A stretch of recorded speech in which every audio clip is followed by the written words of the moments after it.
you can always access it via our website. Okay, recording. Okay, so welcome once again to the Healing Rooms. Today we're covering everything to do with low blood pressure, anemia, and iron deficiencies. So thank you everybody that's joined so far, and thank you for joining on time. We always tend to start on time. We generally tend to go for about, make sure we can cover all the aspects of what we need to deliver today, and to allow time for questions and answers, and also for any testimonials. Now, I haven't got anybody lined up for testimonials today. Actually, I've got one person, but I'm going to call on somebody who I see on the line. If I see you join, I may call upon you just to share a bit about your experience with making the lifestyle changes using some of the methodologies that we discussed on today's call. Now, Glory, can you unmute yourself, please, and just open as we do with a prayer, because we'd like to acknowledge the Lord in all things we do, because without him, none of this would be possible. None of us would be here, and I definitely would be able to do the things that I'm doing, because it's not by my might nor by my power, but by his spirit and the strength of the Lord. So, Glory, if you could just open up and lead us in prayer. Mute yourself. Unmute yourself, sorry. Can you hear me? Can I hear you? Say something so I can hear you. Let me mute myself. Okay, Father, in the name of Jesus, we thank you for today. Thank you for giving us the opportunity to do this Zoom meeting. We commit everyone that has joined. We ask, oh God, that you bless them, that you protect them, that you be with them. We commit the session into your hands. We ask, oh God, that you help Aaron to speak the right words and to explain in the right way in the name of Jesus. In Jesus' name. Amen. Amen. Amen. Thank you so much. Okay, so let's kick off with what we're dealing with today. We're covering low blood pressure, anemia, and iron deficiencies and other issues to do with the blood. We're also going to speak a little bit about hydration and the importance of hydration. And we're going to end with the power and the importance of detoxification, because that's what we use for most conditions and most situations to restore order within the body. So, for those who don't know me, obviously I'm Aaron Warden, aka the Juice Doctor, nutritional therapist, natural health researcher, manufacturer of natural health products and supplements, and the founder of Vivo Nutrients. Okay, I'm going to try and share my screen so we can get right in. But before we do, let me just remind everybody that we still have the offer online. 1 second.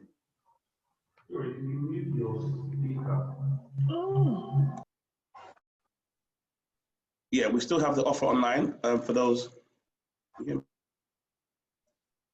Okay, yeah, just to remind you, we still have the offer online. For those who haven't taken advantage of it yet, we have the offer online for the special price on the MOT scan, the body MOT health scan. If you haven't taken advantage of it, it's still available on our website. Instead of the normal £120, we're doing that at a special offer Black Friday or Cyber Monday or Cyber Weekend discount of £84. So you can access all the services of what we do in terms of the non-invasive scan, the body MOT health scan that has a conversation with your body through your hand. It tells you what's going on with all your organs, things like your heart, your lungs, your liver, your kidney, your brain, your breast, your bowels, your blood, your bones. Basically, every organ is reported on. The body makes recommendations on what it needs to bring it back into balance. And once you've got that information, we will then use that to structure a bespoke program or tailored program to restore order internally. Now, that body MOT health scan is normally £120, but we're doing it on our website at the moment for £84. It's a special offer that expires at midnight on Monday. The website you can get it on is Vivo Nutrients. That's vivonutrients.com.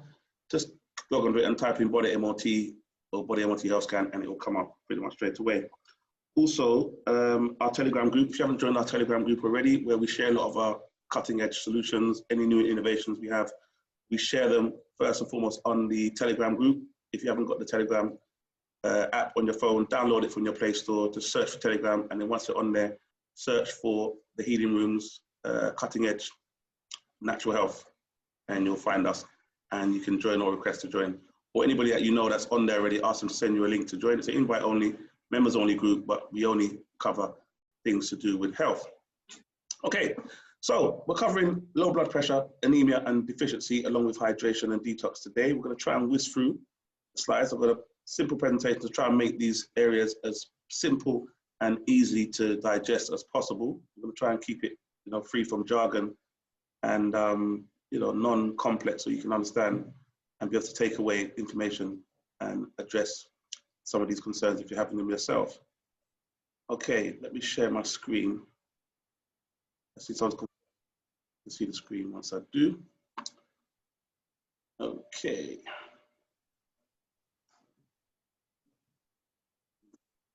Screen review. Come on. Where's that screen gone now? Here we go. Low blood pressure. Alrighty, can you confirm that you can see my screen? Yes. Thank you so much. Alrighty, let me just quickly whiz through these slides. Okay, so our vision is all about promoting freedom through well-being. Our values are all about being honest, caring, and empowering, and that's what we seek to do in every aspect of our interaction with our clients. We always be honest in information we give you. Obviously, we always care because we go out of our way to make sure that people get results on any program that they embark upon once they start out with us.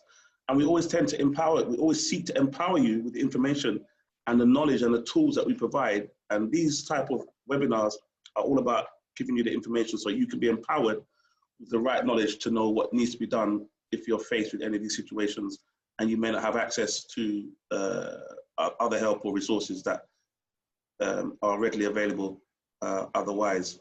So that's who we are, that's what we do.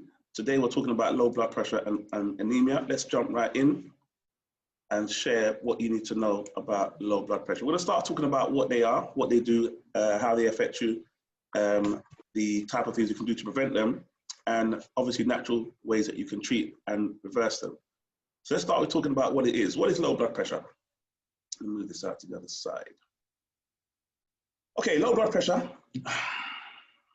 hypertension, they call it hypertension. It's a reading of less than 90/60 millimeters in your blood. It doesn't always cause symptoms, but you may need treatment if it does. Now, a lot of people may have low blood pressure and they don't realize that they have low blood pressure because it's not really something that's diagnosed, or there's not necessarily a course of treatment that they can prescribe or that you can follow that could actively address it or reverse it. So it's not really something that's widely talked about or widely discussed or addressed, but it is a problem that we find a lot of people are experiencing, and they actually find it hard to actually find a suitable or workable solution that actually brings them back into, bring their body back into balance, where their blood is actually functioning and operating at the normal levels. So it usually affects athletes and children. Some of the things you may experience may be dizziness, fainting, or weakness.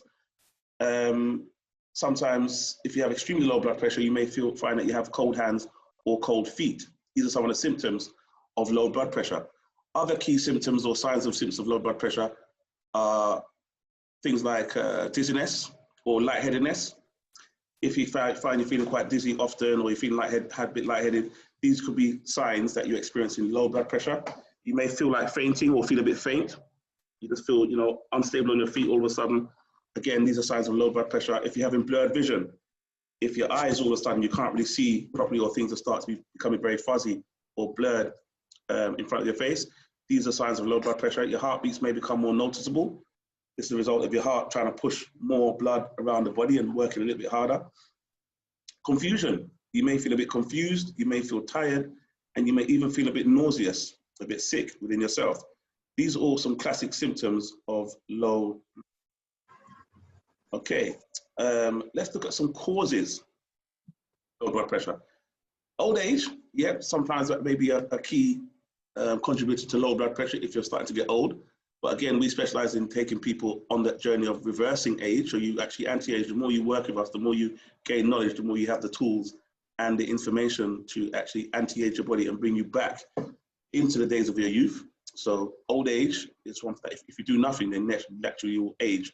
But if you are proactive about your health, then naturally you can reverse that process and stay forever young. Diet. Diet is another key contributor and cause of low blood pressure. We'll get into that a little bit more later on down the line. Injury and bleeding. Obviously, if you're losing blood, that's another way that you could contract low blood pressure or experience some of the symptoms thereof. Dehydration. We're going to speak about that a little bit later on as well. The importance of the correct levels of hydration in relation to the amount of water that you use. So hydration is a key factor, or more importantly, dehydration. Start from excessive sweating, vomiting, or diarrhea, especially people that exercise a lot. You may be prone to low blood pressure because obviously you're not really replacing the water or replacing the fluid levels in your body based on the level of water that you're using, or more important, that you're losing, even if it's unbeknown to you. The time of the day, blood pressure is generally low overnight and increases a few hours before waking and reaches its highest by about mid-afternoon. Environmental temperature, a warm temperature usually lowers your BP. If you're in the wrong kind of temperature, your blood pressure could change or could drop based on the temperature where you are. Stress is a big contributor to low blood pressure. Aha, Eddie, welcome Eddie. Thank you for joining us. Yes, so stress is a big contributor to low blood pressure. Illness such as allergies, heart diseases, and neurological disorders, and certain medications, such as treatments that are used for heart diseases, high blood pressure, or Parkinson's disease. These are all some of the things that can cause low blood pressure and contribute to you having even sometimes extreme or severe cases of low blood pressure. Let's look at some of the complications with low blood pressure. Some of the complications.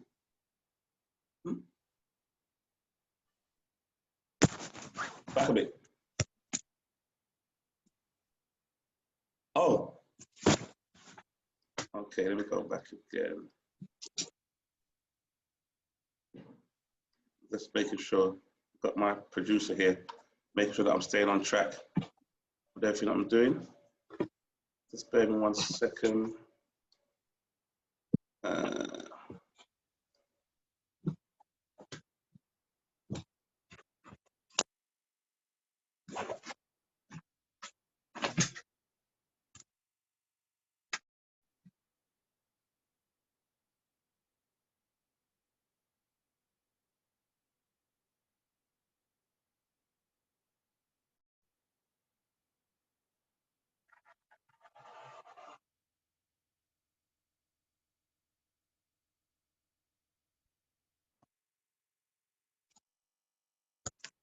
Okay, thank you so much for that. So just make sure that my position is in the right position. That's what producers do. Ensure that I'm right in the sense, as I said, we're using a new system for the first time today. So if you do experience any abnormalities, I do apologize in advance. Okay, so we're looking at complications with low blood pressure. While it's not usually a serious medical condition, hypertension can cause injuries due to fainting and falling. If it's left untreated, the brain, heart, and other organs can't get enough blood and cannot work properly. Severe hypertension can lead to shock, which can be fatal. This is what happens when sometimes people just find they're walking on the street and all of a sudden they feel very lightheaded and they may just pass out or just collapse. You may be walking down the road and you see someone just carrying their shopping, and all of a sudden they just topple over and fall down. This is sometimes due to something as simple as low blood pressure. It may not be anything very serious, or you may think it's something more complicated or more complex than what it is, but it may be simply the signs of somebody experiencing a very severe drop in their blood pressure. Some of the things you can check for to see is their temperature. If they have cold sweat, you can look and feel their body. You can actually feel them to see if they're feeling quite clammy or a little bit wet. These are signs that they may have some low blood pressure. Again, these are signs of shock, discoloration of their face or their skin, loss of power. If they can't remove their limbs, they can't move their arms around. These are all, again, clear signs. A slow or weak pulse. These are things that you can check when you are looking at or examining somebody, even if you're not an experienced medical professional, but you see someone collapse in the road, just checking out for these key signs, temperature, loss of power, the wetness or the clamminess of their skin, discoloration in their face. These are some of the signs that they may be experiencing a bout of very low blood pressure. Let's look at, don't freeze up on me now.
Hello, we can't hear anything.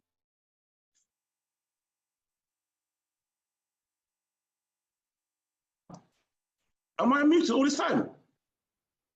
Have I been Yeah, muted? we've sent messages that there's no sound.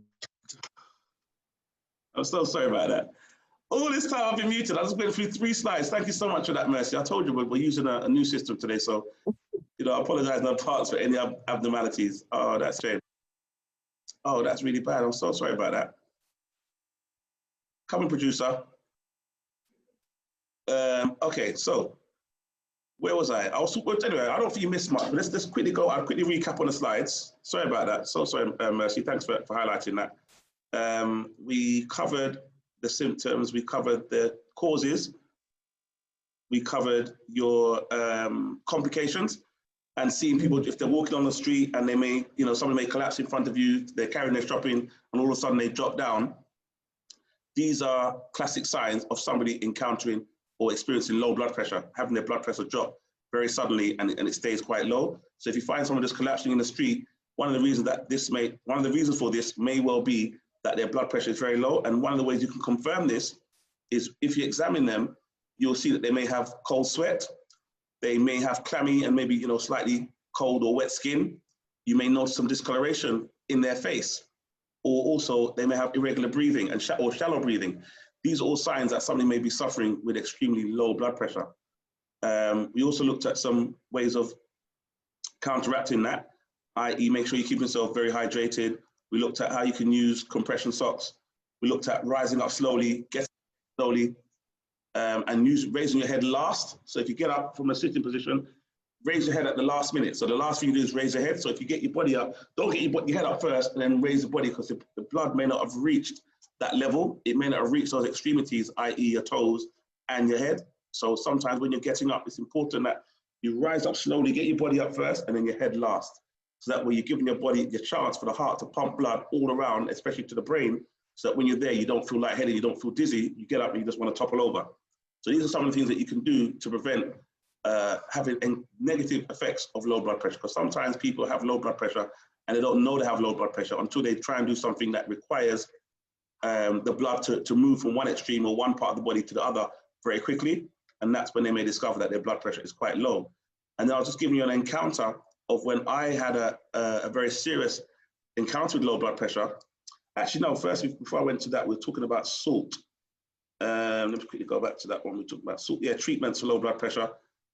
Staying hydrated, drinking water, drinking less alcohol, increasing your salt intake, i.e. the right type of salt, not just refined salt, but the salt that has minerals in it like rock salt, Himalayan pink salt, and how they're very good for raising blood pressure. But when you have high blood pressure, you want to do the reverse. You want to actually stay away from salt. In fact, stay far away from salt, because salt really raises your blood pressure. So it's a good thing if you have low blood pressure, but if you don't, you want to make sure you stay far from that. And these are some of the things you can do to prevent yourself from encountering low blood pressure. Just keep an eye on your salt intake or your sodium intake across the board. And I was just giving you an example of when I had a very serious encounter about 20 years ago, when I was very weak, very lightheaded. I didn't know anything about health then. I wasn't a nutritional therapist. I wasn't a practitioner. I knew about diet, but I didn't know nothing about disease or disorders. And I've gone to visit a very senior practitioner to seek help. And he put me on this bed, this machine that he had, for about 2 hours. And even after 2 hours of experience in the treatment, I had nothing had really changed. I got up and I was still feeling very lightheaded, very weak, very lethargic, even a little bit feverish. So at the end of that 2 hours, he then went down and he went and got me a glass and put something in the glass and with some water, and he stirred it and he gave it to me to drink. And within about 3 minutes, I kid you not, I was back to how I was, before I'd even come to his house, or before I even left my house. I was thinking, how could you give me a glass of water and my health just returned back to normal almost instantaneously? Like I say, when I say 3 minutes, probably more like about 1 minute, but it just seemed like, the transition from being so low, from being very lightheaded, from being very tired, very giddy, couldn't really stand on my feet. How could you give me just one drink of water? And it was able to completely transform the whole of my wellness and the whole of my sense of wellness within myself. So I asked him, what was it that he gave me? And he said, before he told me what he gave me, he said, you were low in salt. I was like, wow. So what he actually put in the water was just a large teaspoon of salt.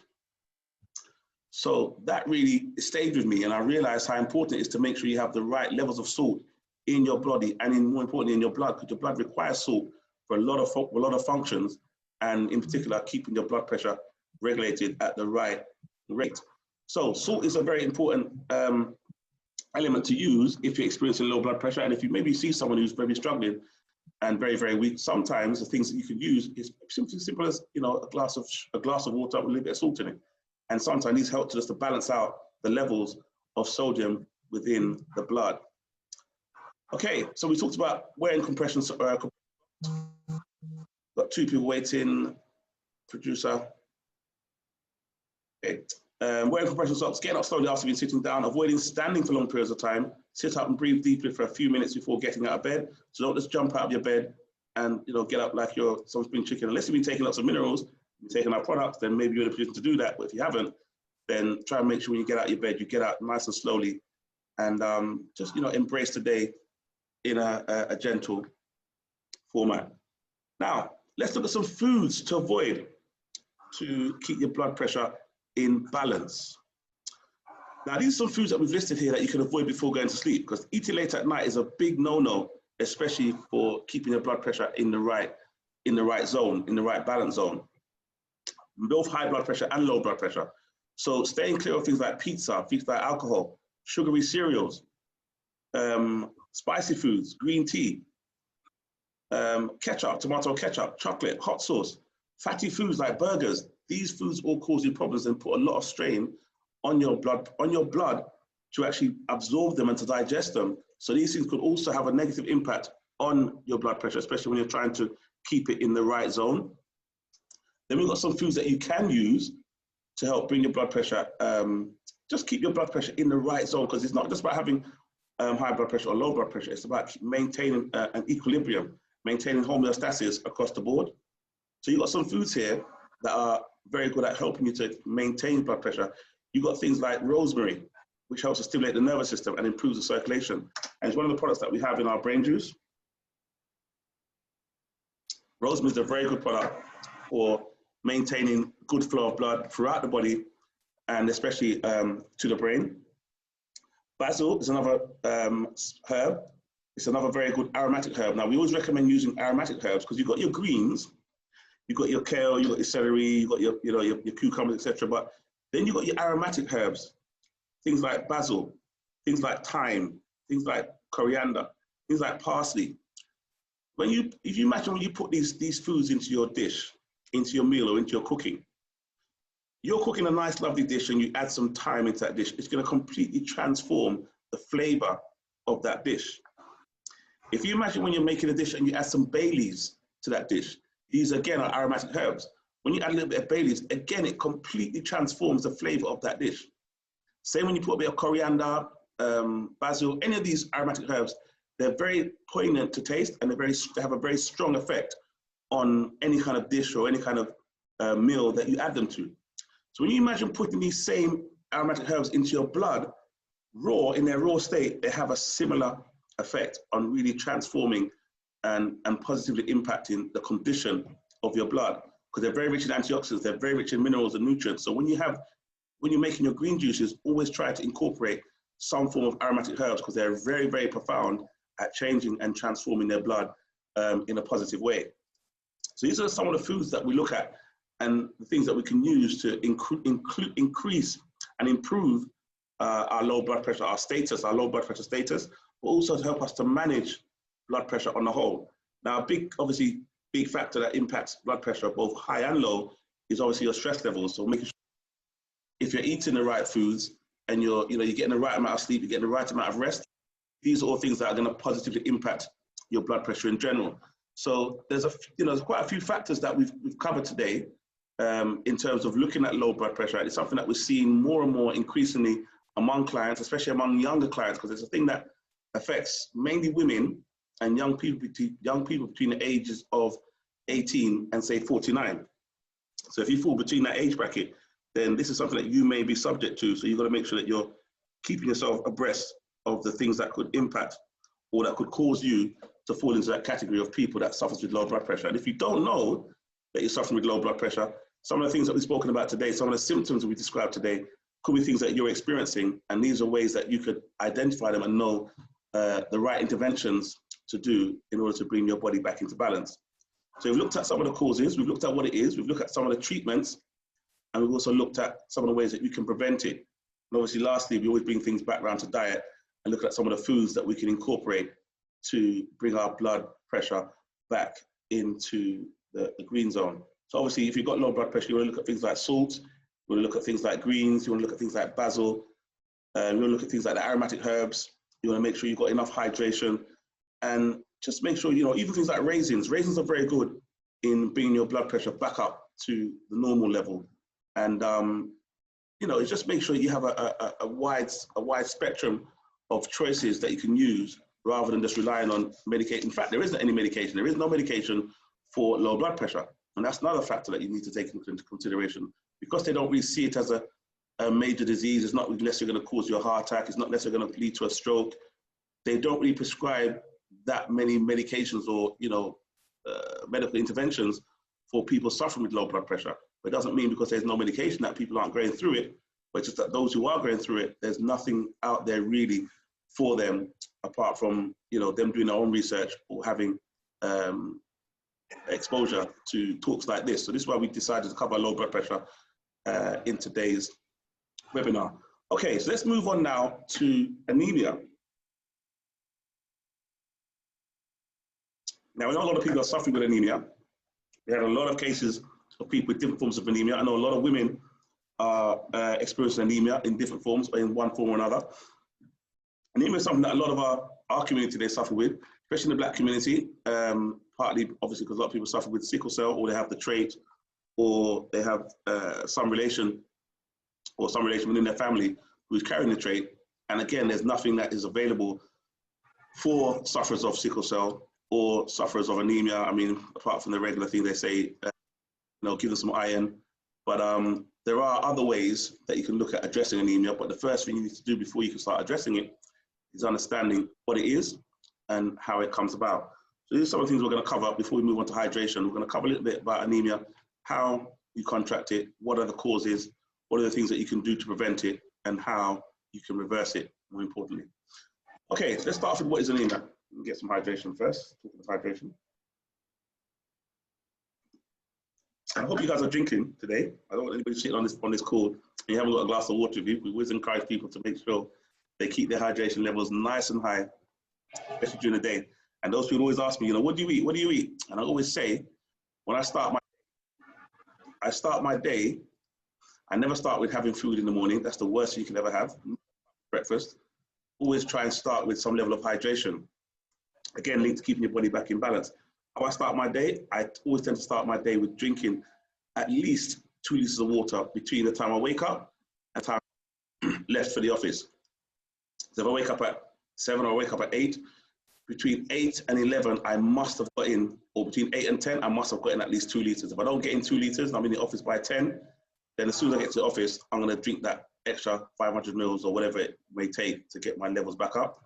So by 10 o'clock, I've had at least 2 liters of water. By 11 o'clock, I've had at least, if I can get 2.5, I've done really well. If I can get to 12 and I've done 3 liters, woohoo, I'm right on the money. I know that I'm going to be in complete perfect health because I've got to give my body all the hydration that it needs. If I can, I'm going to start getting back on my smoothies to really increase the levels of greens getting in. But because of the work we do, we don't always get the time to get the greens in. But I tend to not have any type of food until at least 12 or 1 o'clock. So the reason why I don't get food till 12, 1 o'clock is because I want to make sure my body's got enough hydration. And if you eat food too early, you're not going to have enough space for fluids that your body needs. And your body needs more fluid than it actually does need food. But we'll cover that a little bit more when we get to the hydration. But that's why I always stress to people it's important to make sure you're drinking. Do not engage in that whole breakfast nonsense. It's a farce, it's a fallacy, it's nonsensical. I've never heard of such, you know, nonsense. I don't really believe in people having breakfast. If you're a child, maybe yes. But as an adult, I don't believe that you should start your day with food. Whoever told you breakfast like a pauper or a king, lunch like a whatever. There's so much misinformation out there. But yes, we see people who've gone through that and they've followed those protocols and they've just ended up in lots of problems, lots of health challenges So we help them to do the opposite of that, and they get themselves back into high levels of health. So anemia, what is anemia? It occurs when the body doesn't have enough red blood cells. In some cases, the body doesn't have sufficient numbers of these cells, or in others, anemia results from an underlying health problem such as a disease that destroys red blood cells or significant blood loss that can cause anemia. So anemia is the lack or the insufficient supply of healthy red blood cells. These are needed to carry oxygen to the body. Why do we need red blood cells? Because they carry oxygen to the body. Oxygen is a key component of every single function within our body. Some people can say that if you have every disease, there's a lack of oxygen in the blood, oxygen in your tissues. Yeah, there's a lot of evidence that will support that, but it's a very important factor and facet of our health. The higher the level of oxygen, the higher the levels of health. This is why I can't understand why they'll get people to wear something that's going to cover them and cut off the amount of oxygen that they're able to take into their lungs, because the air out that we breathe is already quite low in oxygen because it's so full of pollutants and toxins that the small amount of oxygen that we're able to get from that to feed our blood is going to just about keep us above the levels of going into sickness or disease. So if you're going to cut off that small amount of supply, it's only going to put you in a much more compromised and vulnerable position. But anyway, anemia is the lack of healthy red blood cells, which carries oxygen to all the cells where it's needed. If you look at somebody who gets sick, or somebody who has a medical emergency or an accident, and paramedics arrive, or they come with the air ambulance, the first thing they do when they come to a trauma is they put the oxygen mask on them. Why are they putting oxygen onto them?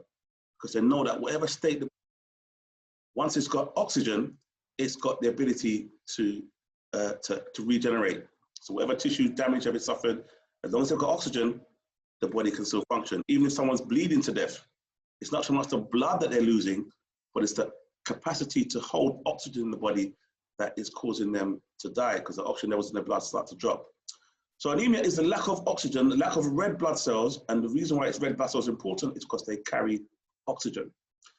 Common causes of anemia include iron deficiency, vitamin deficiencies, chronic diseases, bone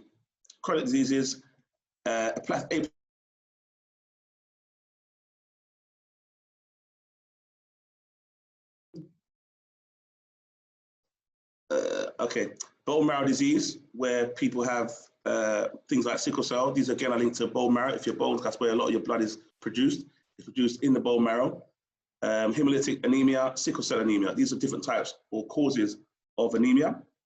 And then some of the symptoms that you may experience from anemia include weaknesses and unexplained fatigue, feeling very tired, having shortness of breath.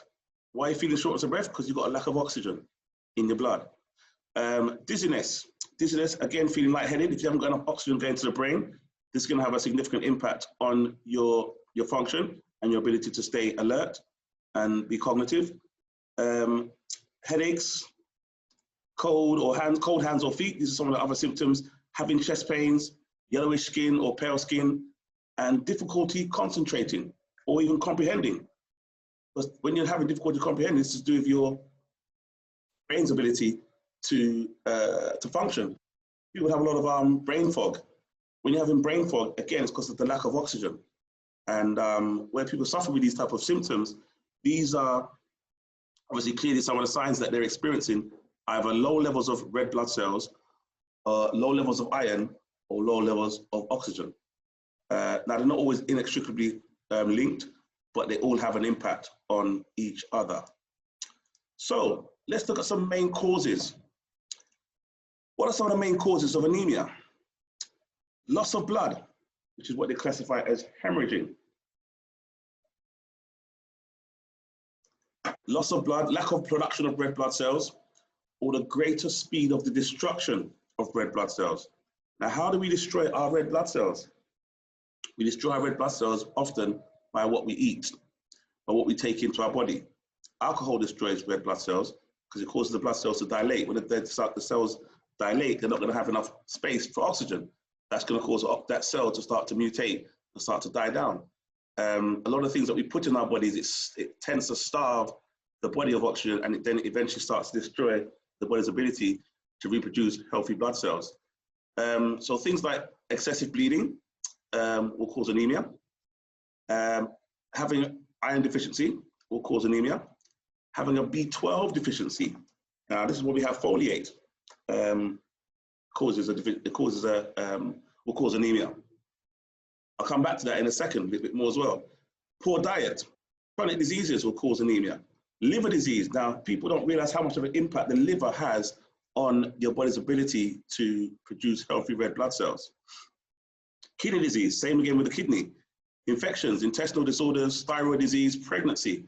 Pregnancy, again, because you're using a lot of blood and you have a new life form growing in your body. Now, this life form is going to demand a lot of oxygen. So it's going to need a lot of healthy red blood cells. And if you already have a deficiency in red blood cells, the first thing that's going to be apparent when you're pregnant is the lack of oxygen or lack of available oxygen in your blood, which is now going to put the baby at risk. This is why they're always telling you it's important to make sure you maintain your iron levels when you're pregnant, or how people have it's always highlighted that people have a lack of iron simply because the demand is now become greater on the body to produce oxygen. Because if the body doesn't have enough oxygen, A, to feed itself, B, it's not going to have enough to feed the new growing baby, because that baby requires oxygen for every single function that it performs, especially while it's going through that gestation of forming itself while it's in the womb.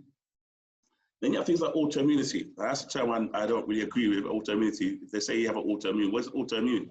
It's basically the immune system is doing something it shouldn't be doing because something already has really gone wrong, and the body's now trying to fix itself because the immune system is designed to fix you. Whatever you're going through is designed to fix you. So if it's gone into damaging mode, that means there's something that's gone so wrong, it's actually confused the immune system, which is a state-of-the-art healing mechanism, that if someone says you have an autoimmune disease, that's almost like saying they don't know what's wrong with you, and the immune system doing something that they don't understand. So they say it's attacking itself or attacking your tissues, attacking healthy tissues, which we in functional medicine don't really agree with, basically, because the immune system is designed to heal you. So if you have an autoimmune, or your immune system that's attacking tissues, there must be something that's happening in the body that is contributing to that condition or to that state. So we see a lot of autoimmune diseases, and we've helped people to address them and to reverse them very naturally by making the right changes, particularly with their diet. So looking at anemia causes, and just keeping it very close to what a lot of us do, a lot of us, obviously, we love food, and we may not realize how much of an impact our diet has on our chances of contracting anemia. Now, leaky gut is a big contributor to anemia, and having low stomach acid. Quick, before I go into leaky gut, I'll quickly say about low stomach acid. People associate having too much acid with acid reflux. This is another misconception that a lot of people are having. When you have acid reflux, oftentimes, I'm not saying all of the time, but often, it's because you do not have enough acid in your stomach, which means when your food has gone down, it's traveled down through the esophagus, and it's entered the gut. It's trying to find the acid to break it down, and there's not enough acid in the stomach. So the food then starts to travel back up the esophagus. And this is where you'd experience heartburn or acid reflux or GERD. And people would associate that with having too much acid because they feel the food come back up. But it's actually the reverse. Because when your body has the right amount of acid, as that food touches the stomach, the acids in the stomach will immediately start to break down that food and to start that digestive process of extracting the vitamins, the minerals, the micronutrients, the macronutrients, and starting to distribute those nutrients to where they're needed, and ultimately feeding the immune system, which will then take whatever oxygen is available in the food and send it to the blood where it's required.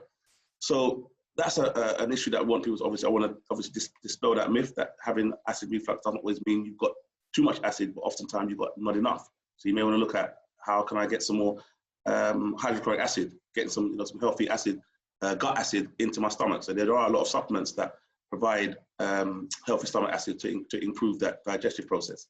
But leaky gut is another big contributor to anemia, because when your gut starts to leak, that means the lining of the stomach has been damaged and food is now escaping out of the stomach and it's getting into the bloodstream. And this is going to cause problems for the immune system because it starts to see intruders in the blood that shouldn't be there. And this will cause when you classify as those autoimmune responses, because now the immune system is going to attack something that shouldn't be in the blood, that is roaming around, and that the body sees as a threat. So the police of the body, which is the immune system, will automatically go to attack that. And when it starts to attack this food that's got into the bloodstream, this is now going to have an impact on the blood cell or the healthy blood cells that are supposed to be absorbing this food, but they're supposed to be absorbing it through the proper process, which means after it's been digested through the stomach. But if it's come out of the stomach, it's no longer in its natural flow of order.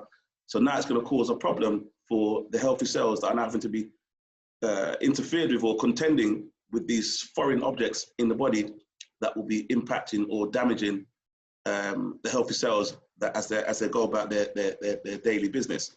So leaky gut is a big contributor to having anemia and, again, having those healthy red blood cells. When you look at food, I mean, cooked food is a big problem. You look at poor diet. When you cook your food, if you imagine you associate anemia with low blood cells, and low blood cells or low healthy red blood cells is linked with having low oxygen. Because if you haven't got healthy red blood cells, you haven't got oxygen in your blood. So therefore your cells can't function as they should, and they become subject to mutation, cancer, and all forms of disorders and disease. Again, cancer is a disease of the blood, because when your cells haven't got enough oxygen, they haven't got enough power to perform their function, which is to push out any impurities, so therefore they become susceptible to mutation, and then the body will start to reproduce or mass produce high levels of those mutated cells, which will then start to form tumors. So when you have the wrong type of diet and you put the wrong type of foods into your body, this is how these sort of foods are going to impact or increase your chances of suffering with anemia. And when you look at a dish that you're preparing, if you look at a food, I don't know, let's say you boil some greens or you're boiling a soup. While you're boiling that water, whatever you're boiling, if you look at what happens in that boiling process, you'll see a lot of bubbling in the pot. Now, while that pot is bubbling, what's happening to that pot? What's happening to the oxygen in that food? It's all leaving. It's all leaving. So when that pot is finished bubbling, and you've seen all the oxygen leaving the food, that means that food is now completely defunct of any kind of oxygen, or therefore defunct of any form of life. Now you've got dead food. So you've got food that's oxygen depleted, has got no oxygen in it, no oxygen at all. Now, when you've put that food into your body, now you've got food that's coming to the body that's got no life, it's got no oxygen, it's got no energy. The cells now have to try and absorb this oxygen depleted food. This is now going to put a huge strain on A, your digestive system, B, your cells. This is why when you have a big meal, instead of the body seeing it as fuel and giving you energy, it actually happens in the reverse, because the body sees itself as being attacked. So all the organs that it's used to try and break down that food are now going to take the energy away from the body that the body would use for carrying out your daily activities. It's now using that energy to try and break down its food. So as a result of you having a meal, instead of you feeling energized, you want to go to sleep. They call it rigor mortis or nigger mortis. And this is as a result of you eating food. So when you have the wrong type of foods, this is what happens to the body, because the body is struggling to break down its foods to actually access the nutrients and the oxygen content within the food. But on the flip side, when you have raw food or food that's, has all its enzymes intact, this is why when you have a smoothie or a green smoothie or a salad or foods that, is a bit closer to its natural state, the body finds it a lot easier to digest it. It finds it a lot easier, and you find when you had that type of meal, you don't feel tired, you feel more energized, you feel more alive, you feel more alert, and you have less chance of you developing conditions like anemia. So your food and the way you treat your food has a significant impact on the levels or the condition of your blood, and more importantly, the levels of oxygen in your blood. I wanted to make that point so that people can see that oftentimes when we change our diet, we change the way we eat, we change what we eat, we start to see miraculous changes in our levels of health and the way we interact with our bodies on a daily basis. So these are some of the key factors that we change and that you notice, and some of the reasons or the catalysts for this change and for this drastic improvement in your health in oftentimes a very short period of time. So that's just some of the causes. Let's move on very quickly to some of the treatments and complications. Anemia. Okay, you're gonna freeze on me again. Okay. Okay, let's look at some complications first. Okay, I'm just going back through the slide because they're freezing me a little bit. I want to make sure I get through all of them because anemia is a big area for a lot of people. Okay, let's look at some of the main causes of anemia. So some of the main causes of anemia are obviously the iron levels, as we spoke about earlier. Iron, your body needs iron, a certain amount of iron to make hemoglobin, and a substance that moves oxygen throughout the body. Again, that old word again, oxygen. However, iron deficiency is just one type of anemia. It's not the whole type. We just mentioned some of the things that your food does that contributes to your levels of anemia in the diet. But iron is important because iron helps the body to form healthy red blood cells, more to the point, which then is now able to carry oxygen to where it's needed. And this thing is freezing on me, so I'm going to try and use another. There we go, I can use this one. I use the keyboard. Okay. Okay, make sure I haven't missed anything. Okay, good. Right, so causes again. A big cause of anemia, obviously we said it's a lack of iron in the diet.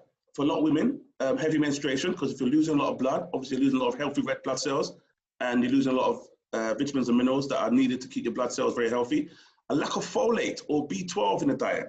Now this is why often I always encourage women to have a lot of folic acid, a lot of folate when they're pregnant, because again, these are vitamins that contribute severely to the formation of healthy red blood cells, or more importantly, oxygen carrying blood cells. Bleeding in the stomach and intestines can also cause anemia. Ulcers, you have a big load of bacteria, there's a lot of bad bacteria gathering around any particular cell. This is what causes ulcers. When you have high levels of bacteria on any particular part of the body, these again will contribute to having anemia, because it's starving or it's stealing the oxygen, available oxygen from the cells, because the cells have been overloaded by high levels of bacteria in the blood. Swelling or in the large intestine or the esophagus, obviously certain cancers will lead to anemia. That's why when people have cancer, we always see a relationship between the low levels of iron and the low levels of oxygen, or the hypoxia, which is the low levels of blood oxygen in the blood in people that have cancer. Obviously, people who are pregnant, they have an increased risk of developing iron deficiency, which occurs when iron levels are too low. In these cases, doctors usually advise them to take iron supplements. Some of the complications that you would have with anemia, when anemia is severe, it may lead to severe fatigability, which means you become very tired, which makes it very hard for you to complete everyday activities. Anemia is also due to folate deficiency, as you said earlier. It can lead to the rapid or irregular heartbeat. Again, if you haven't got enough oxygen, the heart is going to really struggle to push the blood around the body, because every part of your body relies on oxygen. This is why when people go to the gym, they always stress, well, it's always important that you have water, because the water is now going to carry oxygen to the muscles in order for the muscles to perform their job in lifting the weights or doing whatever job they're doing, to perform it efficiently, and to give your body enough strength to do what they need to do. So the muscles require or rely heavily on water, which again is another carrier of oxygen. And the heart is also a muscle. So whatever affects the muscles in your body is also going to affect your heart. This is why when people have heart attacks, we always liken it to somebody on the football pitch. When a person on the pitch is a young football player or a young footballer or a young athlete, and all of a sudden they'll get cramp. They've been playing for 90 minutes, they've gone into extra time, they've done the first half of extra time, but at the end of the first half, you see all the players lying down on the ground, their legs up in the air, because their legs are seized up, because the lactic acid has built up so dramatically in their blood, such high levels, they've now caused those muscles have now seized up. The muscles have they've just stopped working, they've just frozen. And when those muscles contract so strongly like that, they'll just pull up and can't move anymore. When that happens, that same process happens in the heart, that'll be classified as a heart attack. Again, because the muscle, the heart being a muscle, whatever happens to the muscles in the body can also happen to the heart. So again, anemia, when it's linked to low oxygen levels in the blood, it could also cause your heart to beat irregularly, again, because of the lack of oxygen available in the blood. Loss of excess blood, as in a road traffic accident, could also lead to severe anemia, and can be fatal. If your blood loss of oxygen is not replenished, and also replenished quite quickly, it could lead to even death, very serious outcomes, which could also lead to death. So it's something that you really want to try and address as early on as you can, to try and bring things back, or bring the levels of iron back to normal as quickly as possible. Okay, how do we get more iron into our diet? The best way to add iron in the diet is to eat more foods that are rich in iron. Makes sense, right? The following strategies can maximize a person's iron intake. Let's refrain from drinking tea or coffee, as we said about these caffeinated drinks, because they put a lot of pressure on the blood, on the healthy cells, more importantly. Refraining from dairy sources of calcium. and increasing non-dairy sources. Now, a lot of people believe calcium is contained in milk, and that is another fallacy. It's not true. And if you look at any statistics, you'll see that Britain has the highest form or the highest cases of osteoporosis and broken bones in the whole of Europe. But we're also the highest, have the highest intake of milk and dairy products. So somewhere, somehow, there's some misinformation there, because obviously people, if they're drinking lots of milk, they should have like high levels of calcium.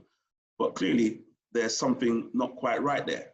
But anyway, so you don't necessarily get your calcium from milk. So you want to start looking at other sources of milk, because I'm sure lots of people here on the line suffering with arthritis, and they have high levels of milk or high intake of milk and other dairy products, hopefully they're going to get calcium. Not true. So you want to be looking at other forms of calcium or other sources of calcium, which you get them more from vegetables. You know, things like collard greens. Greens contain a lot of calcium. These are better sources of calcium. Salmon is very rich in calcium. Things like kale, oranges, these are better sources of calcium, and they're non-dairy source of calcium. There's a lot more other, better source of calcium. Things like blackstrap molasses, these are much better source of calcium. The reason why calcium is important, because calcium really helps to maintain levels of pH within the blood. When the blood is at the right pH, it's also another good contributor, or another factor that impacts the health of your cells.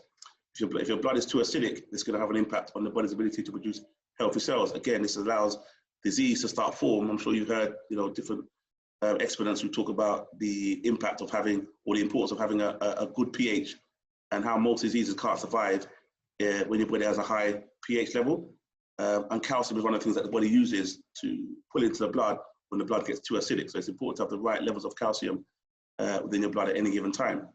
Eating iron-rich foods alongside foods that are rich in vitamin C. Cooking with a cast iron skillet, because you get a lot of iron. Like now you can see that iron gets into your blood.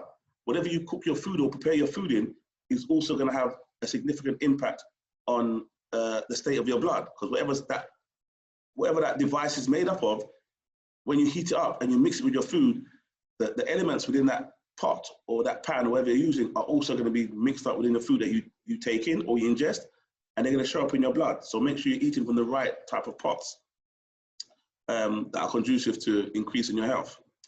Cooking foods for shorter periods of time. Big thing. People don't realize how the longer you cook your food is the more you deplete all the nutrients out of that food. As I said earlier, the longer you have that food bubbling in the pot is the more oxygen is leaving that food. So the more oxygen leaves the food, that means the less available oxygen is available in the food that you're going to take into your body. That's going to now go into your gut. That's going to put more pressure on your digestive system, because it's now eating completely oxygen depleted food, and 9 times out of 10 nutrient depleted food. I'm not saying all food that you cook is bad, because some food you have to heat them in order to release the nutritional content, especially root type foods. But the less you cook food for, the better. If you're going to have blanch your greens or blanch your broccoli, that's fine, just to get it to a level where it's softer or easier for the palate, no problem. But when you cook foods for like hours on end, it's not a good recipe for having healthy food and healthy extraction of the food within your stomach. So if you've tried changing your diet, and I'll tell you something you should really watch to really bear witness to what I'm saying here. If you haven't seen it already, try and make sure you take in Game Changers. Game Changers is a documentary that is on Netflix. I'm sure some of you have seen it already, but it really bears witness to how much of an impact people having a plant-based diet over a protein or meat-based diet.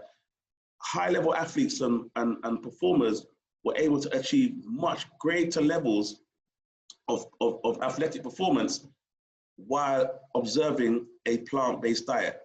All the myths that they've been fed, all the misinformation they've been fed were completely dispelled, and through evidence-based trials that they took part in themselves, and they were able to see that when they, even when they faced one-on-one, them with their new plant-based diet against an experienced athlete who'd observed a normal meat-based diet or protein-based diet, they found they were able to outperform them sometimes by 20%, 40%, 70%, even up to 100% better or 100% more stamina or higher levels of performance than the person that had been observing the diet that they've been led to believe was more conducive to enjoying a very robust athletic lifespan or lifestyle. So Game Change was a very good documentary in highlighting the importance and the impact of getting your nutrients, your proteins, your oxygen, all the things that you need for optimal health from plants as opposed to from meat. And one of the things it highlighted and what they got to realize, because you have people like Arnold Schwarzenegger on there, you had the strongest man in the world, you had all these top elite athletes, they were all confirming that although they saw cows, and everyone's been led to believe that cows are high sources of protein or meat is a high source of protein. What they got to realize through scientific experiments was that although, yes, they say cows and meat and beef and steak have the highest levels of protein, what they came to realize is that the protein wasn't actually coming from the cow or the meat. The protein was coming from what the cows eat. What do cows eat? They eat grass. Cows eat grass, and the grass is where all the protein was found. All the protein was found in the food that was being fed to these animals, not the animal itself. So they kind of made sure people, always missed out on that key element of the diet of the animal. The diet of the animal was where all the nutrients and all the strength was coming from, not the actual flesh of the animal. So if you look at some of the animals, the biggest and the strongest animals in the world, they're all baboons, elephants, all these big, strong animals, they're all vegetarians. They're all vegetarians. They all eat plants. And that's where they get their strength from. So watch Game Changers, if as part of your homework. Let's call it your homework in terms of building on what you've learned from today. So these are some of the things that we can use to obviously help us to fight anemia. We've got some foods here. Again, we're looking at your diet. Kale is a very good source of iron. Beetroots, we've seen beetroot very, very commonly used, especially when people are pregnant or they're just trying to get their iron levels up in general. They tell you to take all these supplements and stuff that's not really got a natural form of iron. Beetroot has a natural form of oxygen. It's got so much nutrients in beetroot, especially when it comes to building your blood. So beetroots are a very good food for building iron levels in the blood. Parsley, another good, that's an aromatic herb. We spoke about aromatic herbs earlier, about when you incorporate more aromatic herbs into your food, they will change the taste of the food and the flavor of the dish. But when you put them into your blood, they have a profound effect on transforming the blood and making the blood become a lot more healthy, a lot more conducive to absorbing oxygen and producing healthier blood cells. Things like stinging nettles. Nettles are a very good source of natural iron. Again, these things all come from the earth. Iron is a mineral. Where does minerals come from? The soil. So if how can they tell people that you can get something that's from the soil, from flesh? It's got to come from the soil. So the more soil-based foods you have and the better the quality of the soil is going to determine the levels of minerals that are contained within whatever food or vegetable that you're eating. And then lastly, but not least, spinach. Basically all the green vegetables. The greener the vegetables, the better the source of iron and oxygen-rich elements will be contained. And obviously we have figs as well. There's a whole plethora of foods, but these are just to give you some ideas of foods that you can eat to help you to fight anemia. So hopefully we've covered anemia, everything we need to cover on anemia. We've looked at some of the causes, we've looked at what it is, we've looked at what it isn't.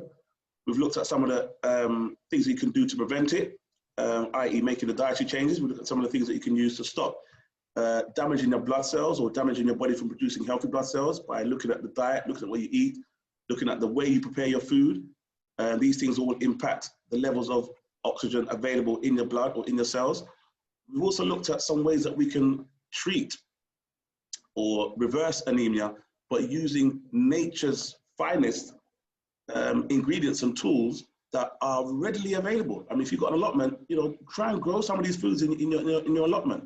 But these are some of the things that nature has provided readily and widely available to ensure that we can have access to everything that we need to repair our bodies and repair our bodies naturally. If you rely on all these chemicals, you're only going to put yourself in a position where you become dependent upon these chemicals, and your body actually doesn't really get to absorb what it needs. And it just becomes more and more dependent on these things, and they're not always readily available. And if you start to depend on something that's not always readily available and it's in a synthetic form, you're always going to put your body in a much more vulnerable state, because when it does start to receive the natural sources, it's not going to really tolerate them very well, because all the systems have been conditioned to taking things synthetically. So the last thing we looked at is foods that we can eat. So the more you can get your minerals and the things that you need from your food, the better your levels of health are always going to be. So lastly, we're going to look at very quickly hydration and the impact of hydration on your cells, on your low blood pressure and your anemia. Because hydration is obviously a big key factor to everything that we do, and more important, to everything that you do. High blood pressure is linked to hydration, low blood pressure is linked to hydration, anemia is linked to hydration. Now, you may ask, how's anemia linked to hydration? Well, again, if you look at anemia for what it is, it's the lack of healthy red blood cells. And what are healthy red blood cells? They're carriers of oxygen. What is water? H2O. It's a carrier of oxygen.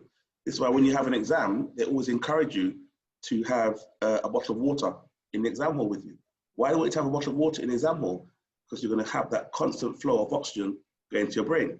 They've done tests and studies that have shown people that drink water during their exams tend to score higher grades than people that have done the exam without water, because their brain has been obviously working very hard. It's using a lot of resources, but one of the key resources that the brain needs is obviously oxygen. So the more water they've had, it means the more water has been available in the blood to then be carried to the brain, to then enable the brain to work at optimal levels. So hydration is a key factor in everything that we do, everything that you do. And obviously the more water you have is the more levels of health you're going to be able to achieve. And how is it linked to high blood pressure? I'll give you a classic example. I don't know if he's on the call today, but a client came to see me the other day. Very fit guy, very healthy guy, you know, gym 5 days a week, you know, very meticulous about his diet, looking at everything that he does very, very carefully. And he saw one of these webinars and said, you know, I need to come and see this guy and do the scan. So he came, he did his scan, very impressed with the information that he heard, very impressed with the information that he saw or he achieved or what he gleaned on the day of his scan. And I looked at his scan, I thought, this guy is really healthy. Why has he still got high blood pressure? And then it dawned on me. He kept saying he goes to the gym 5 days a week. And I said, why you go to the gym 5 days a week? He said, because I'm trying to control the blood pressure, but the blood pressure not going down. And as I was going through the scan with him, more and more information was coming out, more and more of a picture was being formed about what's happening in his body and what's happening outside his body in terms of his lifestyle. And then the light bulb switched on. When I continued to explore his water intake, he said he drank about 2, even 3 liters of water a day. I think he said about 2, but average he gets about 2 liters a day. Then I started to examine his usage. I said, so when you go to work, you drink 2 liters? He said, yep. And he said, you go to gym, you drink the same 2 liters? He said, yes. I said, wow.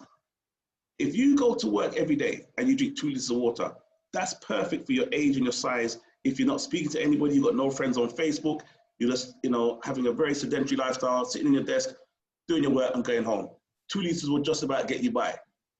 However, when you add your gym, that means you're going to the gym, you're going to be working your muscles, that's going to require water. You're going to be sweating, that's going to be expleting water. Then I asked him, what do you do after the gym? I said, you go for a sauna? He said, yes. I said, how long for? He said, about an hour. I said, oh my God. So now you're in a sauna, sweating, expelling even more water. Then it dawned on me that the reason why this guy's blood pressure was so high, even though he had the most fit lifestyle, was because his hydration levels were not matching the usage. Yes, he was taking in 2 liters a day, but he was using about 5.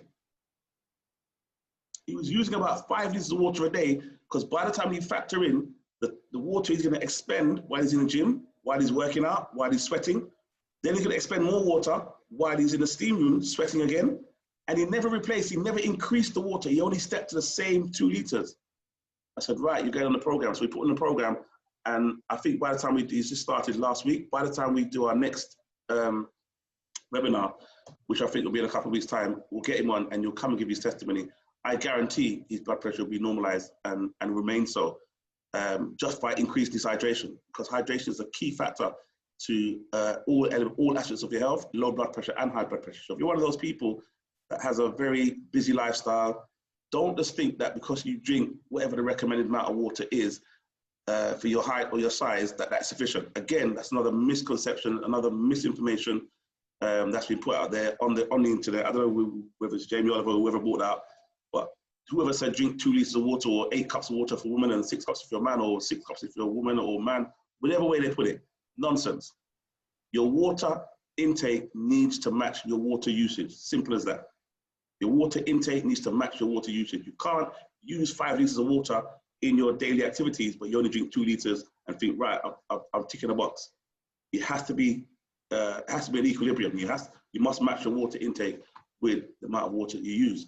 Now, how do you measure how well you've hydrated yourself, how well you've hydrated your body? How hydrated are you? The first thing you want to do is look at the color of your urine.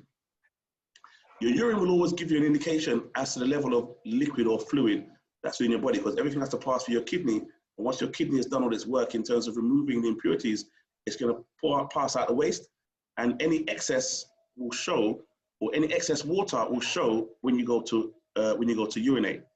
If you look at your urine and look at this slide here, look at number 1 being quite a healthy level, healthy range, which means you're hydrated. In fact, number 1 to 3 shows that you're hydrated. If your urine matches the colors from 1 to 3, it shows that you're hydrated. If your urine is from 4 onwards, you need to drink a little bit more water. In fact, you should drink some water right now, maybe a small glass of water. If your urine is more like 6, 7, or 8, then you're definitely dehydrated. You need to, be increasing your water, your hydration levels, probably quite significantly. So the darker your urine is, the more, and you can see from on the picture on the left here, how hydrated are you? If your urine is more orange, or between yellow and orange, that means you're severely dehydrated and you're severely in need of high levels of hydration. So the more you drink, obviously, is the healthier you're going to become. We try to get people to look at, weeing 5 times a day as a much more healthier default position than somebody only wees maybe once or twice. The more you drink, obviously, the more you wee. But contrary to what people may think or understand, is the more you drink during the day, is actually the less you'll wee or get up to drink or get up to go to the toilet during the night. And how you make that correlation is that we found that many people that come to us, they come to us having gone to the toilet or having, woken up in the night to go to the toilet 3, sometimes 4 times a night. And they associate that with them, the amount of they're drinking before they go to bed. So we always encourage them during their program to increase their hydration during the day. So if we say you drink maybe 2 times or 3 times more than what they normally would drink, between 3 or 4 and 5 liters a day, they'll always find that they wake up less in the night, and they can't understand how are we drinking more but waking up less. And then I explained to them that because your bladder is controlled by, again, muscles. Your muscles have a big part to play in every function of your body again. So again, hydration is linked to every function of your body. So the muscles that control the bladder are called a sphincter. You've got the upper sphincter and the lower sphincter. These 2 muscles control the opening and the closing of the bladder. Now, when your bladder is weak, i.e. hasn't had a lot of water going through it, particularly during the day, when you're sleeping at night and your body's filtering, or kidneys are filtering out all the impurities out of your blood, and it places any fluid in your bladder, because the muscles are weak, your bladder can't hold the water. So you have to get up and go and empty your bladder, and then come back to try and get back to sleep. And the more the body keeps moving stuff out, putting it into the bladder, the more you keep getting up to go to the toilet. So we increase that capacity by increasing your hydration levels during the day. If we increase hydration levels during the day, guess what? We've taken your bladder muscles to the gym. And when we've taken them to the gym, we've strengthened them, we've strengthened their ability, and then more important, their capacity to hold fluid. So when you're going to bed at night and your body's doing the same function of filtering the impurities out of your blood and placing it in your bladder, the muscles are a lot stronger. So people are always shocked. How come I've done 3 times more than I normally would, but I'm waking up 2 to 3 times less than they used to? Again, these are things that are linked to water. People will be shocked how much of an impact, drinking the right amount of water has on your health. I'm sure if I ask people on the call, how many people on the call wake up in the night to go to the toilet, I'm sure at least 60 to 70%, if not more, will put their hands up and say, yep, that's me. But that's because you're dehydrated. So some of the reasons, so some of the other things that we do, we use water obviously quite extensively. I want to quickly take a break here now to bring in 1 and 2 people that I've got on the call, just so they can give their testimony of where they've been and what they've experienced. Let me just quickly come back to the line to see who's online. I'm going to stop sharing for a second. And I'll go back into detox and some of the products that we use for detoxification. Right, let me get, oh, where's he gone now? Right, let's get this up on here. Okay. Right, Eddie's on the line. Right, let's call Eddie. I saw you there, Eddie. Yeah. Eddie, oh my word. Just give us a quick information of your journey from where you were when you started with us and where you are now. Just quick 2 minutes. Yeah. Well, when I started, I have a few of my family and friends that normally says they can actually hear my breathing when I'm even talking to them on the phone. Mm-hmm.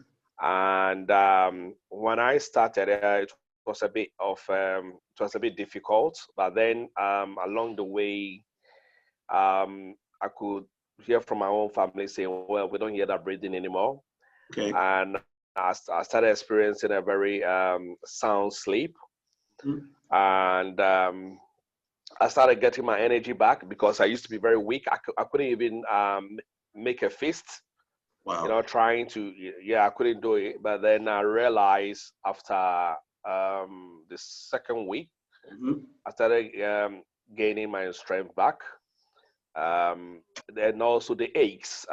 Obviously, when I first started, I could feel all the pains in my body. And then I think going through the list of some of the signs on the sheet, I realized, well, it's normal to start getting all the old pains mm-hmm. Back. Mm-hmm. But then I think after the third week, honestly, I couldn't feel any pain anymore. Before, when I normally use the traditional broom to sweep, I don't use the long brush. Mm-hmm. And previously I couldn't bend and to sweep, or even if I bend, I'll be panting like I've done about 10,000 miles. But now I could bend without any pain. I could lace my shoe without having that sort of palpitation, sort of kind of breathing.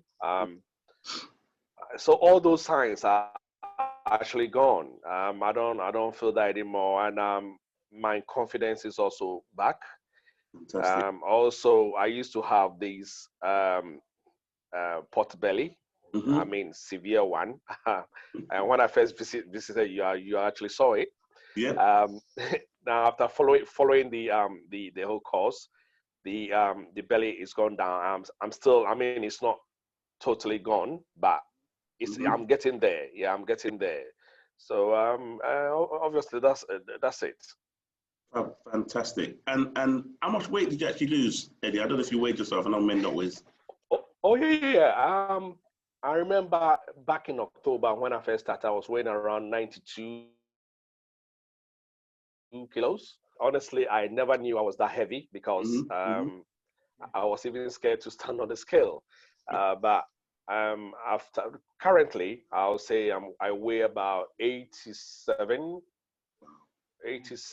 point something. Yeah, let's say 87. Yeah, and I mean, geared towards like at least if I could bring it down to maybe 85 or so, 83 mm-hmm. thereabout. Yeah. So it's been a fantastic journey. Fantastic. And what were some of the key things that you had to do that you found you were doing on your program? What are some of the key things, the key elements that you've observed that you've done in terms of the lifestyle changes?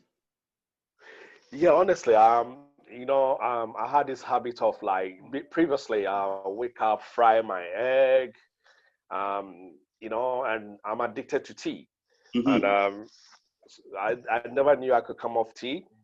Mm-hmm. Funny enough, a few days ago, I started having that sort of desire to go for my Earl Grey tea. But I said to myself, what's the point? I've got this hot water. Warm water. Let me just, drink it just like that. And forget about the tea. And I've seen a big change, honestly, because before I used to say to myself, without tea, I don't get energized. But now, without the tea, the energy is fully there. So it was just it was just one of those addiction. Yes. Yes. And I'm glad I can do without it, because you wouldn't tell me a few months ago not to have my tea at least once or twice in a week. But here I am with all the tea full in the box, and I'm thinking, oh, so all along I'm the one who is consuming all this tea, and now that I don't do these things. And another difference is, when we buy egg, I've seen the egg sitting there, and I have to beg the children and say, look, you need to finish this egg because it's going to go off. Yes. Before, I never prompt anybody to eat the eggs because I'm going to consume it myself. Yes. And milk, I don't touch milk. I haven't touched milk since October 21st. Wow. And I've done without it. And I hope that temptation wouldn't come for me to jump on it anymore. So that's it. Fantastic. Thank you so much, Eddie. Very, very powerful. And you mentioned a few things that are really key to what we're talking about today. You said you weren't able to make a fist. Your hands weren't able to form a fist. Yeah. But now you're able to form a fist with no problem. Yeah. Before, when I try to form a face or make a face, I kind of, when I don't know, how people shake, people who are on drugs, or people who take a lot of caffeine, how they shake sometimes. Yep. Yes. Before, when I try to make a face, that's the sort of feelings and that sort of sign that you can see. I couldn't make a proper fist. Yes. Now I wake up first in the morning, I could actually make a proper fist, with full strength in my limbs. So and that's great. That's brilliant. Yeah, that's brilliant that you're able to do that now, and that's testament to this condition of your blood, because the state of your blood when you came, it was very thick, it was very lacking oxygen, your iron levels were really low. Yeah. When you have that, and I'm sure you had some aches and pains, some joint aches and pains that you were experiencing at the time, and they've all gone now, yeah? No, they're all gone, honestly. Perfect. And this is a result, as I said, because of your state of your blood. When your blood is in that state where the oxygen levels are really low, the iron levels are really low, your healthy red blood cells are really low. These are some of the things that we notice that our bodies are not able to do. You're not able to make a fist. Some people will describe it as arthritis, where their joints are not functioning properly. But once you start to make the changes, you start to detoxify the body, you start to remove the impurities, you start to increase the natural iron, because you had a lot of green juices, correct? Yeah. Part of your lifestyle. Yeah, and also I can see, another thing I forgot was, before I started the call, I realized my eyebrow was not growing anymore, and also it started receding. But then after jumping on the course, I realized the eyebrows started growing, and my family were the first people that noticed that, whoa, wow, your eyebrow, your eyebrows are growing. So, and I'm saying, well, I don't know. But then I have to go and read on some of these, especially the elixir of life. Yes. And I realized that, oh, wow, well, that's the one doing the magic. And then I've also realized that sometimes I look at myself in the mirror. That puffy face is now gone, and I'm glowing. I can, before I hate taking pictures of myself. Yep. But of late, people say, you want to send me a picture quickly? I'm proud to do that now. Yes. Because I feel good of how I now look. So yeah. Brilliant. And you're testament to the effort that you put in, Eddie, because you really hit it hard. I know you struggled a bit at the beginning, but you really hit it hard, and it's not easy. It's not easy, absolutely, but you put it in. And the other day, I nearly had to take a double take because you look completely transformed. I was really shocked. I'm impressed at how well you looked, how healthy you looked, how transformed you looked, just from making the relevant changes and lifestyle changes and dietary changes in your body. So thank you so much for sharing that, and really impassionately showing people what you went through, where you were to where you are now in such a short space of time, and just to show that other people can achieve the exact same thing once they embark on the right changes and having the right knowledge and the right tools, which we specialize in really trying to make available. So thank you so much for that. Very quickly, I want to get not Amanda, Leslie. Are you on the line, Leslie? Are you still with us? Yeah, hiya. Hello, Leslie. I know you just joined us just recently. You've just got on the program recently. Just quickly give us what you noticed since you've been. Is it a week or 7 days? You said. I'm on. I've done 8 days. I'm on day 9 now. Day 9 now. So let's quickly tell us about how you were when you came, and noticing in 9 days. Okay, so the reason I came to Erin was that people I know started to say that I was looking not very well, and in my body I felt so bad. I mean, I have Barrett's esophagus, which is like acid reflux, and it was really interesting what you said earlier, because I've swerved all these tablets that the doctor says I've got to take, which cut down the acid in your stomach, and I didn't want to do that. And I'm glad I didn't, because of what you said today, Erin. But what I found this week, I've been a lifelong vegetarian and not a very good one. And I was incredibly dehydrated. My pee was really dark orange. But obviously now that I'm doing the programme, it's very, very light straw colour, if not invisible. And I didn't think, I was a real coffee waller. I mean, I'd have about 4 or 5 strong espresso coffees with loads of milk every day, loads of cups of tea, probably about 5 cups of tea as well. So I was a real caffeine hit. And so for 2 weeks, I came to see Erin about 3 weeks ago, didn't I, Erin? And I delayed starting because I thought, oh, can I do this? Can I do this? But last Saturday, I just leapt on it because I just felt shit. And I'd sort of gone to get the program. I thought, what am I buggering about with?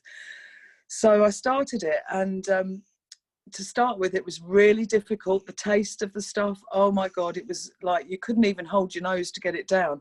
But weirdly, after a day or 2, I come to love it, which is bizarre, absolutely bizarre, that you like a taste that you didn't like before.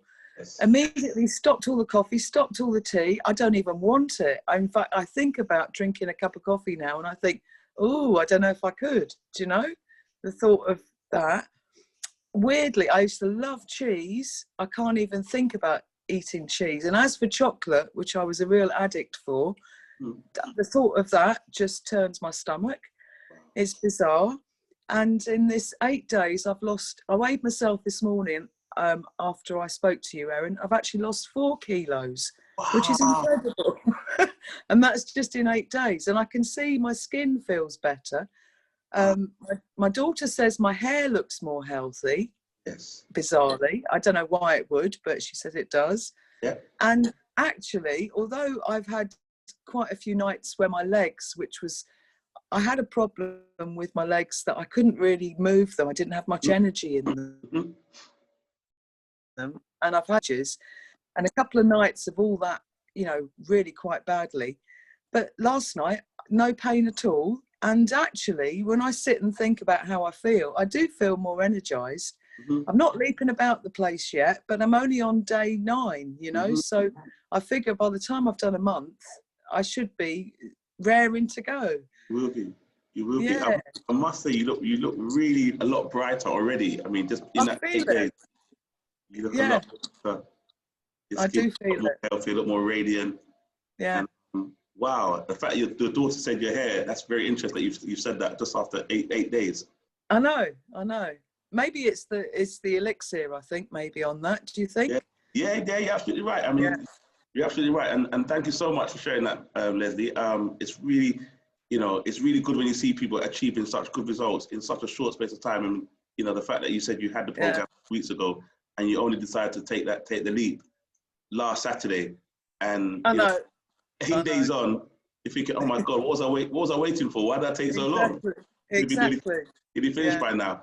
But again, we're even able to make that transformation and make that transformation within your blood. More importantly, you've changed the state of your blood.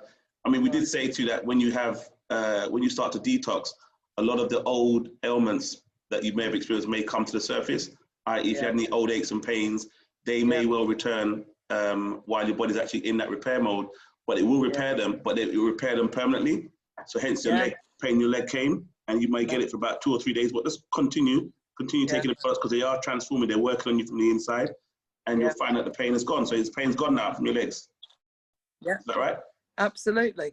And yet the other thing is I'm not getting any acid reflux anymore, which is incredible. Absolutely incredible. Because I used to get that really badly at night time. Yes. But now it's not a problem. So thank you. Thank you. Thank you. Fantastic. So keep up the good work. Well done. Will do. Well done, Leslie. Fantastic. So again, that just goes to show when you start to put the right things in your body, you start to take the wrong things out. You start to change how you eat your food, how you prepare your food. The right nutrients go in, the wrong nutrients stay away, the wrong food stay away. All Leslie's done is made a few lifestyle changes. She's done a little bit of detoxing, using a few products, and you can see the evidence of what she's been able to achieve in a relatively short space of time. So thank you so much for that, Leslie. Thank you so much for that, Eddie. Lastly, I'm going to quickly see if Afi, I'm sure Afi, I saw Afi on the line. Afi, are you still there with us? Afi, or she dropped off? No, I'm here. Oh, Afi, you're there. Just quickly in 1 minute, just quickly share where you were and where you are now. Because I know you're the one that bought Eddie and so many other people. You bought so many of your family. So I want to make sure that you're still in there and getting the great work that you've done, both for yourself and for the other people around you. Well, 3 years ago, my cousin introduced me to you, but I was fit and well, so I didn't bother until somewhere in March, I was diagnosed with anemia. And then after the anemia, I had connective tissue disease. I think it's in connection with arthritis, and it's in the family of arthritis and all that. I couldn't make a face. I had swollen fingers, very achy body. Sometimes when I wake up, I thought my bones were broken or something. I couldn't wake up from bed, and it was so uncomfortable. I prayed about it, and I said to myself, let me come and see this guy. That was when I called you, came see you, and then you did the bioscan, and things came up. It was really expensive, but I said, no, this is my life. I have to go for it. After my 2 weeks program, it was 3 weeks, after I've done 2 weeks, I started feeling okay. But I went through so much pain. I remember you told me it's the beginning of the healing. It's part of the healing process. Well, the long and short of it, I feel really well today. I can make a face. I didn't really plan to lose weight. But the benefit of my program, I've lost so much weight. I'm glowing. My hair is growing. I lost all my eyebrows as well. And my eyebrows are growing. My hair is grown. I had rashes on my face. I've got 2 colors actually on my face. It's getting brighter. Everything is going on. Excuse me, Afi. Can you show it, or can you show yourself, please? Because this description, you need to see this how glowing you are. Because when I saw you last week, you looked a pretty picture. Can you don't just describe? Can you actually show us? I know you might not be prepared, but just quickly click on your video. You don't need to put anything on. You looked amazing. You looked very radiant when I saw you. I was like, wow. Hopefully, there you go.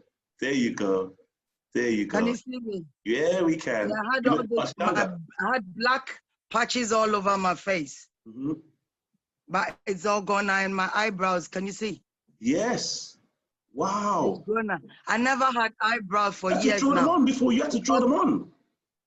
Yeah. No, these are my natural eyebrows. I haven't got no makeup on today.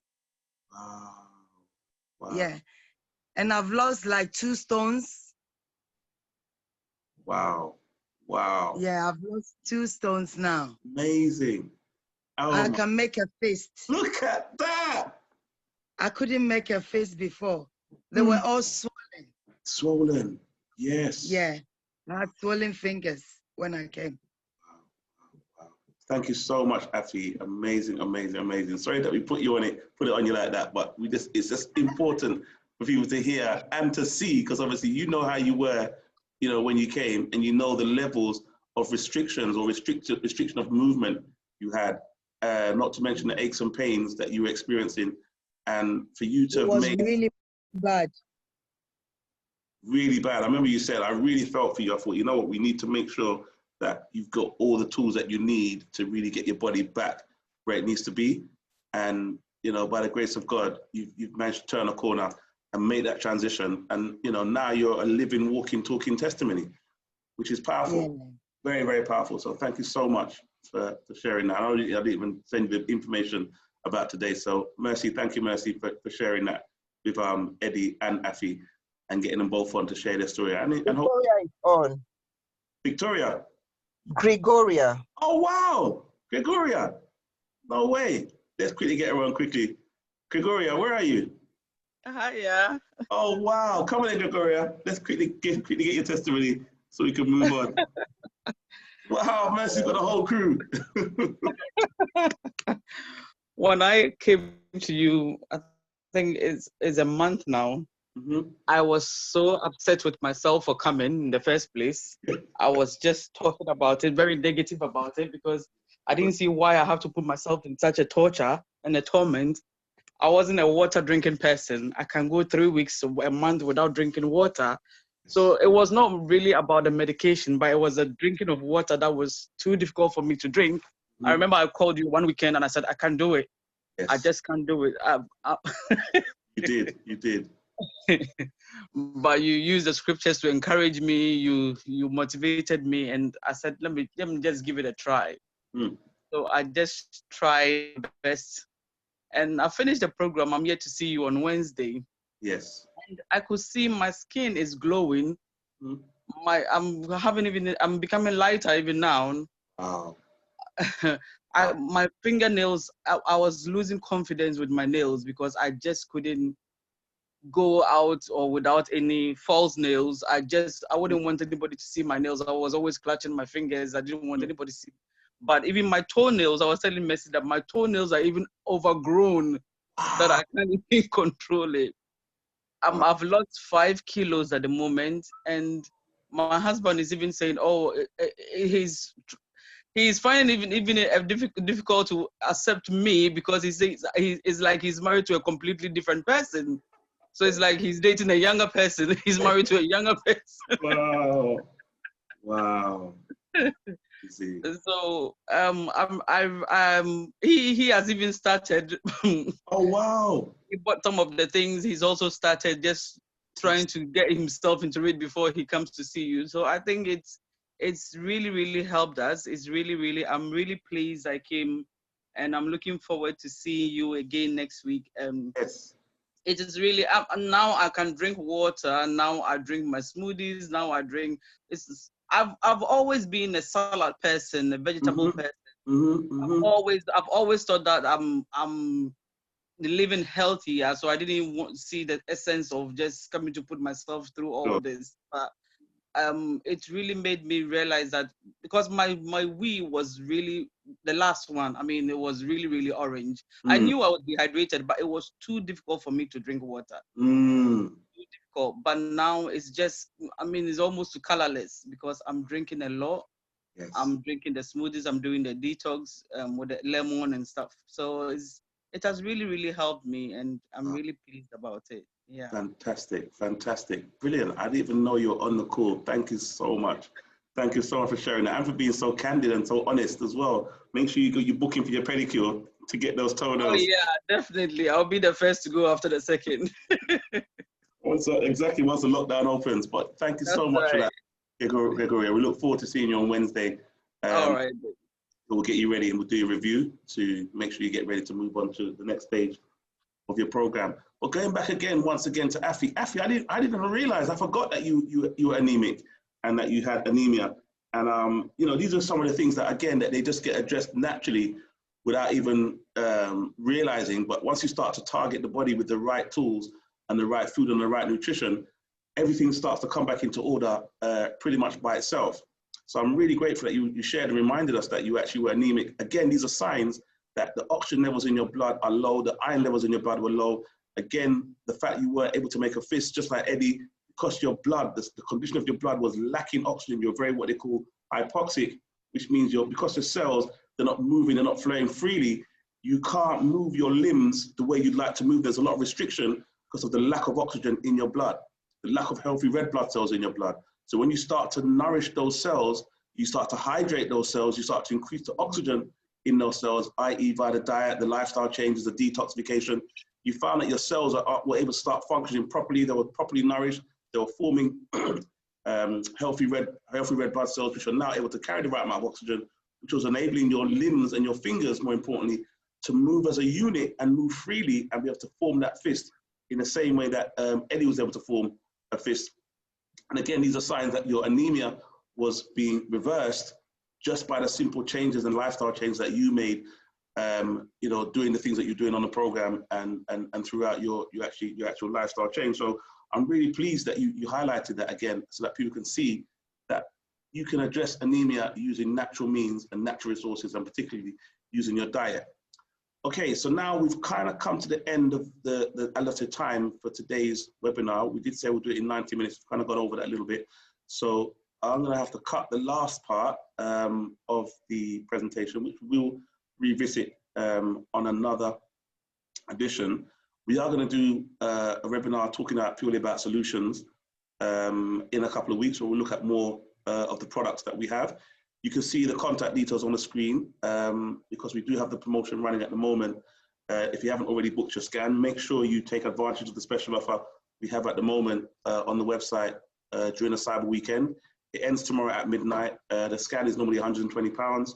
We're doing it for 84. I think it's about 30% off at the moment. If you log on to vivonutrients.com, you can book it. I'm coming. You're coming, okay. We're looking out for you, Edith.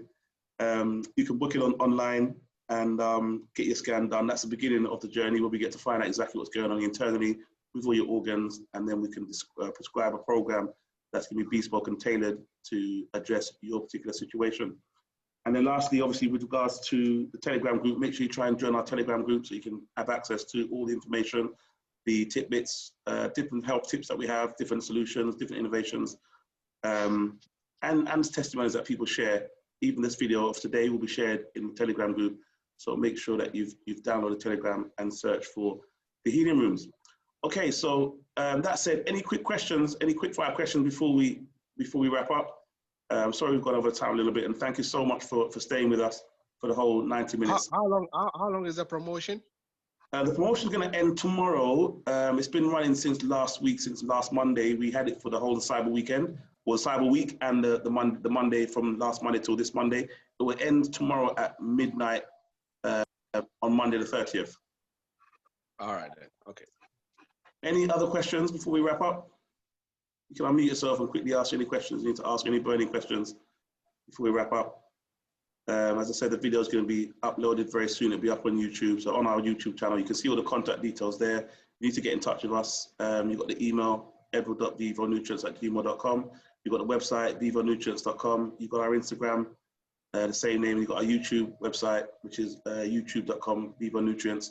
Or you've got our contact number. We're open Monday to Friday. You can see the business hours on the red box on the right. We don't open weekends, only Monday to Friday, 10 till 6. So thank you so much to all of those that have joined us today. Thank you so much to all the people that shared their testimony. Thank you so much, Leslie. Thank you so much, Afi. Thank you so much, Gregoria. And I hope I haven't missed anybody out. Thank you, Gregory. Say again. Mercy. Thank you, Mercy, for bringing everybody on board. Go ahead.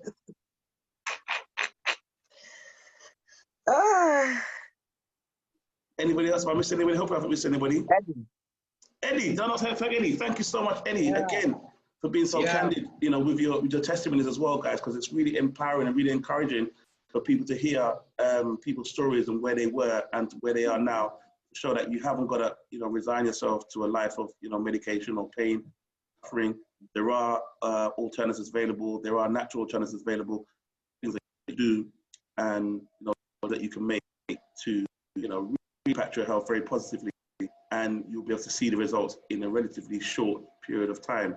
So thank you so much, guys, for sharing your testimonies and really empowering people with that information and that knowledge and that first-hand experience. So I'm really grateful for you doing it, especially so spontaneously, as it wasn't planned. Okay, so if you need to get in touch with us, again, you've got the website, you've got all the details. We will be uploading it onto the Telegram platform. If you're not already on there, please make sure you join it and spread the word. We'll be on again in, I think, 2 weeks' time. We'll be covering solutions. I'll just quickly leave that page up for a second. Well, here you go. Here's some of the solutions that we'll be covering. Eddie talks about the Elixir of Life. Where you go? Where are you? Yeah, Eddie talks about Elixir of Life as a very powerful product that really helps to grow your hair. Very, very powerful product. Again, it's a natural product because it's full of minerals. It's just earth minerals, very rich in silica that really boosts the collagen production in your body. So it's good for your hair, for your nails, for your bones, for your joints, for your muscles, your tissues. It's a great all-round nourisher for the body. Again, Leslie, she said her hair was noticeably thicker and grown within, space of 7 days. Eddie said his eyebrows grew back. Afi said her eyebrows that were completely gone had also managed to grow back within a short period of time. So you can see the power of nature when it's allowed to do what it's meant to do in the body. The blood cleanser really cleans the blood. SOS Advanced, very powerful product. The OxyFlush, as we know, they call it King Oxy, that really gets rid of the gunk out of your system. But we'll be going through these products when we do the solutions webinar, which we'll do in a few weeks. Producer, when are we doing it? Is it solutions? And is it not next week? Will it be the week after?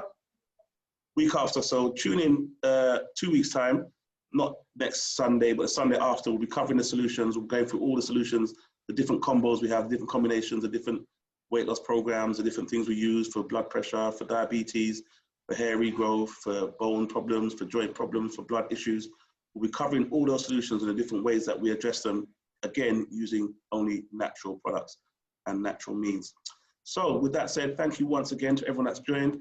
God bless you all. We look forward to seeing you again in Telegram, and we'll see you on the call in 2 weeks' time. Thank you so much.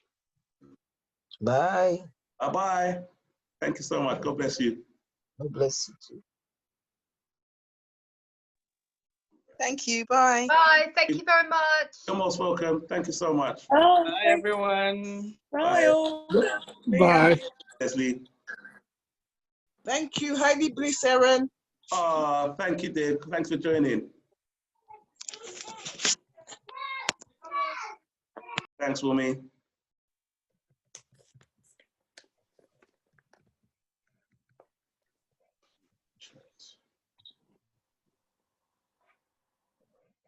Oh, you want the PowerPoint slides? Okay. Michelle, are you still on, Michelle? In fact, let me take your details. Michelle Goldberg. Michelle wants the PowerPoint slides. Michelle Goldberg. Yeah, I'll get the slides to you, no problem. Thanks, Josie. Okay. Aaron, just a quick question. Mm-hmm. You know the Telegram group you spoke about? Yeah. Is it the healing rooms, and what else do I look for? Cutting edge. I think the healing room is cutting edge health. Thank you. Technology. Thank you. Okay. You're welcome. All right, yeah, thanks, Leslie. Appreciate that. All righty, take care. Thank you. Bye.